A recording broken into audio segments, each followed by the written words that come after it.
السلام عليكم ورحمة الله تعالى وبركاته.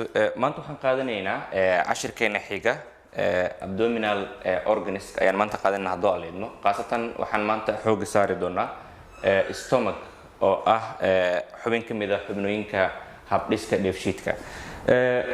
guud ahaan abdominal organska waxaa loo qaybiyaa ama abdominka qaasatan 9 qayb ayaa loo qaybiyaa. waxaa jira wax loo yaqaano 9 abdominal regions wax loo yaqaan ayaa jira. So 9 abdominal regions waxa kala qaybiya 4 xariijin ayaa kala qaybisa. waxa kala qaybiya 4 xariijin oo kala ah laba si vertically u taagan iyo laba horizontal oo ah laba xariiq oo joogtax ah iyo laba jiiftax ah. labada xariiq oo joogtax waxay ku aadan yihiin kala barka kalxanta oo waxa loo yaqaan mid clavicular lines ee loo yaqaan oo labadaba clavicalka ama kalxanta bartinkooda ay ku aadan yihiin. labada kalena waxay ku kala aadan yihiin subcostalka iyo waxay ku kala aadan yihiin intertubercularka oo ah qaybta tuberculka pelviga iyo ribiska oo costalka hoostooda ay midna ku aadan tahay midna xariiqda kala hoosena waxay ku aadan tahay qaybta kore waxay ku aadan tahay tuberculka korkiisa ay saaran tahay. So marka afartaasi xariiq ayaa waxay abdominka u kala qaybinayaan 9 qayb. 9kaas marka magacyadu maxay kala yihiin? 9 magacyadu waxay kala yihiin guud ahaan haddii aan soo koobo qaybtan oo loo yaqaano hypochondrium, qaybta dhexna waxaa loo yaqaanaa lumbar, qaybtan waxaa loo yaqaanaa iliac region. So guud ahaan markii la fiirinayo qofka bini'aadanka jir ahaan jirkiisa guud ahaan waxaa loo qaybiyaa midig iyo bidix.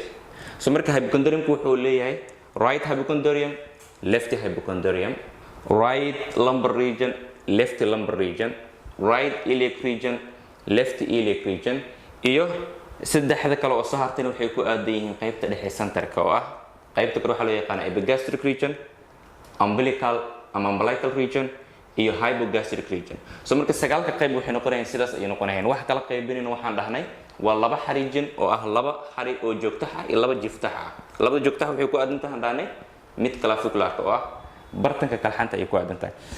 waxaa jira marka organs ku jira qayb walbaba oo hypochondriumka oo right iyo left. hypochondriumka wuxuu leeyahay right iyo left, lumbarkana waxay leeyihiin right iyo left, iliacana waxay leeyihiin right iyo left. centerkana waxaa ku yaala epigastric, umbilical iyo hypogastric. So 9kooda sidaas ayay ku dhan yihiin. haddaba maxaa ku jira right hypochondrium? right hypochondrium waxaa ku jira liverka. wax uu badan ku jira waxa waaye waa liverka, waa beerka waaye. Okay, haddii samabka aan qaadno disard waxa waa the lungs waa samabada, kuwana waxa waaye waa samabadi waaye. So marka labadii sabab ayaan ka saarina liverka waa kan oo ah qanjirka ugu weyn qanjirada jirkeena guud ahaan. So marka qaybtan right hypochondrium waxaa ku jira organs ku jira waxaa ka mid ah beerka, waxaa kaloo ku jira xamidada oo iyadana sidoo kale ku taala qaybta hoose beerka ku taala. waxaa kaloo ku jira caadi ahaan right kidney oo iyadana sidoo kale soo gaaraysa ilaa right hypochondrium. waxaa kaloo ku jira qayb ka mid ah large intestine, qayb ka mid ah ayaa ku jirta. So marka organska ku jira waxa waaye waa intaas waaye. haddaan u gudubno left hypochondrium. left hypochondrium waxaa ku jira stomach caloosh, waxaa ku jira stomach caloosh. waxaa kaloo ku jira pancreas oo ah ganaca. waxaa kaloo ku jira beeryaraha oo isblinka. waxaa kaloo ku jira kidney oo iyadana sidoo kale qayb ka soo galaysa left kidney waa kilida bidix. waxaa kaloo ku jiraan dhahnay large intestine qayb ka mid ah. intaasi waxa waaye waxay ku jiraan left hypochondrium. haddaan u gudubno right lumbar region. right lumbar region waxa waaye waa qaybta dhexe. right lumbar region waxa uu badan ku jiro waxa waaye waa ascending column. waxa uu badan ku jiro waxa waaye ascending column qayb ka mid ah small intestine. ascending column waxa waaye large intestine ka qaybta kor aadaysa. ascending means wax walba kor aadaya. waxaa ka mid ah large intestine waliba qaybta loo yaqaan ascending column, qayb ka mid ah small intestine ka iyo waxaa kaloo ku jira right kidney. waxaa kaloo ku jira qaybtan right kidney. haddaan idin tuso kan idin sidoo kale right kidney oo idin sidoo kale ku aadaysa qaybta lumbar region. So marka lumbar region waxaa ku jiraan dhahnay right kidney oo qaybta gadaal jirta, ascending column-ka iyo qayb ka mid ah small intestine-ka. left lumbar region waxaa ku jira left lumbar region waxaa ku jira qayb ka mid ah small intestine-ka, descending colon oo ah colonka qaybta soo deganaysa. descending means wax walba soo deganaya la ascending wixii kor u baxaya. So waxa ku jira qayb kamid small intestine-ka descending colon waxaa kaloo ku jira qaybta left lumbar region marka laga hadlaayo xubinta ugu weyn ku jirto ugu muhiimsan waxa waaye left kidney. So waxaa ku jirta left kidney, descending colon iyo qayb ka mid ah small intestine. Right lumbarna waxaa ku jirtaan dhahnay right kidney, ascending colon waa kana ascending colon iyo qayb ka mid ah small intestine. Waxay noo soo haray iliac regionska. Right iliac region waxa ugu badan ku jira waxa waaye waa cecumka. Waxaa ku jira cecumka, waxaa kaloo ku jira ascending colon qayb ka mid ah iyo waxaa kaloo ku jira appendix. Marka laga hadlaayo right iliac region, left iliac, this waxa waa right iliac way. Left iliac region waxa ku jira sigmoid columnka qayb ka mid ah descending columnka iyo waxaa kaloo ku jira part of the small intestine iyo qayb ka mid ah small intestine. Intaasna waxay ku jiraan left iliac region. So left iliac region waxaan dhahnay waxaa ku jira qayb ka mid ah mindhiciryaha small intestine-ka, waxaa kaloo ku jira sigmoid columnka iyo descending columnka qayb ka mid ah. Waxay noo soo haray centerka, saddexda qayb ee ku jirta centerka oo ah epigastriga, umbilicuska iyo hypogastric.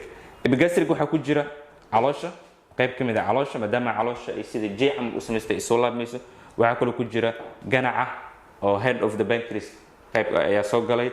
waxaa kaloo ku jira qaybta epigastriga liverka qayb ka mid ah. asna sidoo kale liverka waxa waaye maadaama luubkiisa idina sidoo kale waxay soo gaaraysaa ilaa epigastriga.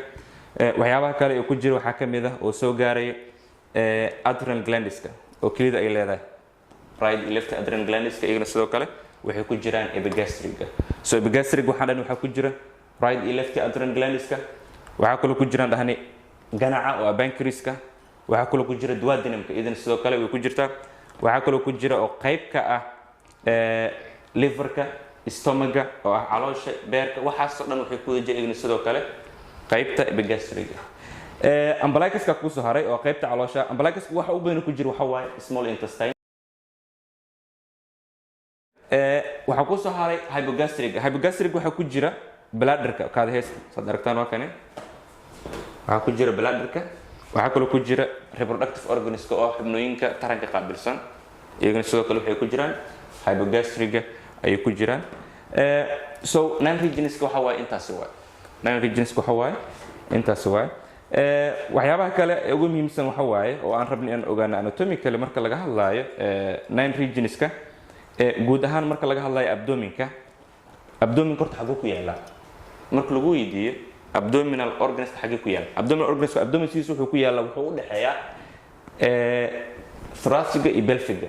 wuxuu ku yaala inta u dhaxeysa thoraciga iyo pelviga. so guud ahaan waxaa jira ilaa iyo dhowr cavity jira: cranial cavity, thoracic cavity, abdominal cavity iyo pelvic cavity. so abdominal cavity wuxuu ku yaala inta u dhaxeysa thoracic cavity iyo pelvic cavity inta u dhaxeysa ayuu ku yaala. waxaa jira marka muruq oo qaabilsan neefsashada oo loo yaqaano diaphragm. waa muruqa weyn ee qofka u suurageliyay inuu hawo qaato hawona iska saaro. so muscular shield way oo muruq oo fidsan oo samada markuu qofka hawo qaadanayna wuxuu hoos u riixaa beerka iyo caloosha iyo xubnooyinka kale iyo pressure saara si sambada u kala baxaan qofka hawo badan oxygen badan uu qaato. markuu qofka hawada iska saarayna waxa waaye diaphragmku isku soo aruro kor ayuu u baxaa si qofka hawada iskaga saaro. so marka waxa waaye waa muruqa ugu weyn ee ka qayb qaata neefsashada qofka hawo qaadashada iyo hawo iska saarida intaba. so marka waxa loo yaqaanaa diaphragm. diaphragmku wuxuu kala saaraa thoracic cavity iyo abdominal cavity oo ah thoracic cavity waxa waaye waa meesha qaaxada ama godka ay ku jiraan wadnihii iyo sambabadii iyo abdominal cavity oo xubnooyinka hadda aan ka hadalna meesha ay ku jiraan waxaa kala saara diaphragmkaas ayaa kala saara. so marka dad maqasho abdominal organiska ama what's abdomen hadii uu waxa waaye abdominal cavity waxa waa cavity u dhaxeysa thoracic iyo pelvic inta u dhaxeysa. maanta waxaan ka hadlaynaa oo aan xoog saarina haddii aan idmo stomach caloosha. caloosha waxaan ognahay sidaan ka warqabno waxa waaye waxay ka mid tahay xubnooyinka qaabilsan dheefshiidka jirkeena. caloosha guud ahaan waxay awood u leedahay markii caloosha eber ay tahay waxay qaadi kartaa ku dhawaad ilaa 50 ml oo dareere ah oo liquid ay qaadi kartaa. caadiyan normalina waxay qaadi kartaa ku dhawaad 1 liter ilaa 1 liter bar. laakiin saas ay tahay calooshana waxay awood u leedahay in ay kala baxdo ilaa iyadoo waxay awood u leedahay ilaa inay qaadi karto 4 liter. cadadka ay qaadi karta caloosha waxa lagu qiyaasaa waxay awood u leedahay caloosha inay kala baxdo ilaa awood ay ku qaado oo ilaa 4 litir dareere iyo adka isugu jira ay qaadi kartaa caloosha caadiyan caloosha qaab dhismeed ahaan sidan ay u samaysan tahay muuqaalkeed markaad fiiriso waxay u ogtahay sida J oo kale waxay u samaysan sida J oo kale ay u samaysan tahay waxay leedahay qaybo kala duwan ay leedahay qaybtan aad aragtaan oo ah meesha ay iska galaan tubada cuntada afka ka soo qaada ee loo yaqaan esophaguska iyo stomach waa caloosha esophaguska meesha iska galaan waxa loo yaqaanaa cardia waxa loo yaqaanaa qaybtan cardia ayaa loo yaqaanaa cardia ku adkeeda waxa ku yaalo qayb oo sida dome shaped oo kale oo aad moodid mudulka qaybtiisa kore qaabka uu gudisan yahay oo kale ay u egtaa qaybtan waxa loo yaqaanaa fundus qaybtan waxa loo yaqaanaa fundus waxa la isku yiraahdaa waa intaas fundus waxa la yiraahdaa qaybta kore waxa loo yaqaanaa fundus funduska qaybtan ka hooseeya oo ballaaran oo kamid ah caloosha idin sidoo kale waxa loo yaqaanaa body qaybtan waxa loo yaqaanaa body magac kale aad ku arki kartid buugta qaab dhismeedka jirkan ama anatomy-gan waxa kale loo yaqaanaa corpus waxa loo yaqaanaa body ama corpus body of the stomach waxa ka dambeeya qayb loo yaqaano pylorus waxa loo yaqaanaa pylorus guud ahaan waxa loo qaybiyaa laba pyloric antrum iyo pyloric canal waxaan dhahnay body of the stomach waxa ku xiga qayb loo yaqaan pylorus guud ahaan waxa loo qaybiyaa laba pyloric antrum iyo pyloric canal ayaa loo qaybiyaa pyloric canal guud ahaan waa kan waa qaybtan waay pyloric canal caloosha markii aad sidan u kala bixino waxa ku yaala waxyaabo oo follis amal oo lablaabi ayaa ku yaala lablaabidan waxa loo yaqaanaa rugaay ayaa loo yaqaanaa caloosha waxay leedahay gidaar weyn oo soo dahareeya qaybtan caloosha waxay leedahay darbi weyn oo ka soo bilaabanaya qaybta cardiaga ilaa iyo qaybta hoose ee pylorus ku imaanaya qaybtan gidaarkan caloosha waxaa loo yaqaanaa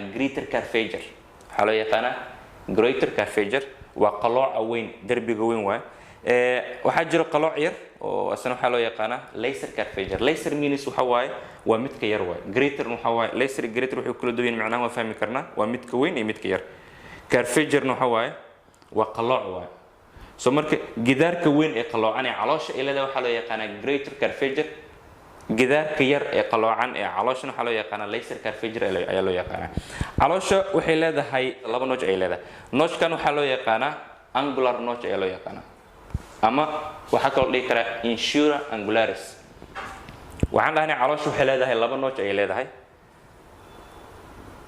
midna waa kan waxa loo yaqaanaa angular notch midna waa kan waxa loo yaqaanaa cardial notch ayaa loo yaqaanaa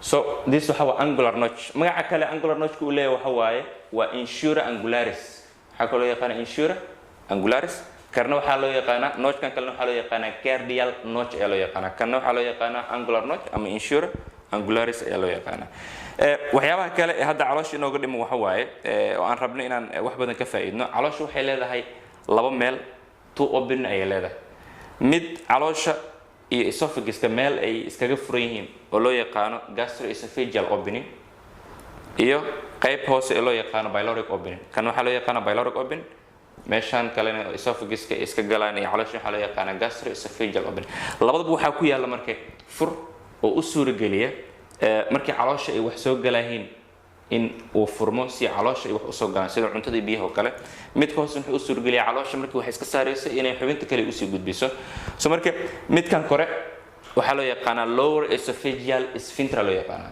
wuxuu u dhaxeeyaa esophaguska iyo stomach midkan hoosena waxa loo yaqaanaa pyloric sphincter waxa waaye waa sphincterka u suurageliya caloosha markii cuntada ay dheefshiido iyadoo isticmaalaysa enzymeskeeda markii u gudbinayso mindhiciraha small intestine-ka ayaa waxa ku yaalo fur oo u suuragelinaya in ay u gudbin karto mindhiciraha soo ujeedaan waxa waaye meesha siro furan waxa loo yaqaanaa pyloric sphincter loo yaqaanaa waxa waa meesha u suuragelinaysa markii caloosha cuntada ay dheefshiido in ay caloosha waxa ay dheefshiido cuntada inay u gudbiso duodenumka oo ah qaybta ugu horeysa ee mindhiciraha oo small intestine-ka ay u suurageliso marka waxa waaye meeshan way furmaysaa si cuntada qaybta duodenumka loogu gudbiyo qaybtan kalena waa kan waxa loo yaqaanaa lower esophageal sphincter waa meesha esophaguska cuntada ay kaga shubto caloosha waxa loo yaqaanaa lower esophageal sphincter kan waxa loo yaqaanaa pyloric sphincter ayaa loo yaqaanaa so caloosha bartiskeeda waxa waaye waa intaas waaye okay maanta cashirkeena intaas ayaan kusoo gabagabeynaynaa waxaan filaa inaad wax badan ka faa'iideen insha Allah haddii aad wax badan ka faa'iiday la wadaag asxaabtaada oo u share garay si ay ugu faa'iideystaan haddii muuqaalka aad ka faa'iiday share garay la wadaag asxaabtaada intaan muuqaalkan mid la mid aan dib ugu kulmayno السلام عليكم